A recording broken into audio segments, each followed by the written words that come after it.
Mimi ndio nilimsaidia akakuwa rais wa Jamhuri ya Kenya.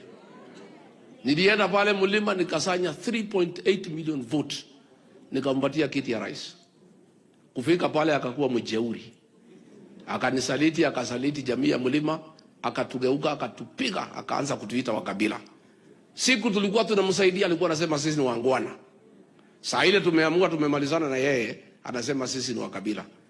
Sisi tukichagua William Ruto alikuwa Mkikuyu? Alikuwa Mumeru? Alikuwa Mwembu? Sasa anaona sisi kama ni mali yake kwa sababu tulimpatia kura. Hiyo kura hiyo tulimpatia, tukiamua tupatie huyu Kalonzo atadu.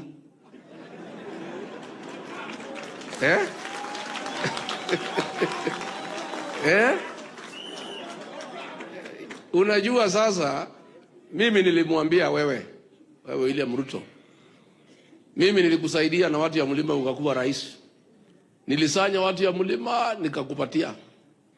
Mimi nitawasanya wote vile niliwasanya kukusaidia kukupeleka nyumbani. Na yeye anajua mimi nikiahidi kitu mimi nafanya. Kwa sababu nilimwambia wewe utakuwa rais. Tutakusaidia na akakuwa. Nimemwambia tutaunganisha watu na Wakenya wengine, utakuwa one term, utaenda nyumbani one way. Na ndio sasa hataki nifanye mikutano. Anatuma goons. Mimi ndio nilimsaidia akakuwa rais wa Jamhuri ya Kenya. Nilienda pale Mlima nikasanya 3.8 million votes nikampatia kiti ya rais. Kufika pale akakuwa mjeuri. Akanisaliti, akasaliti jamii ya Mlima, akatugeuka, akatupiga, akaanza kutuita wakabila. Siku tulikuwa tunamsaidia alikuwa anasema sisi ni wangwana. Saa ile tumeamua tumemalizana na yeye, anasema sisi ni wakabila. Sisi tukichagua William Ruto alikuwa Mkikuyu? Alikuwa Mumeru? Alikuwa Mwembu? Sasa anaona sisi kama ni mali yake kwa sababu tulimpatia kura. Hiyo kura hiyo tulimpatia, tukiamua tupatie huyu Kalonzo atadu.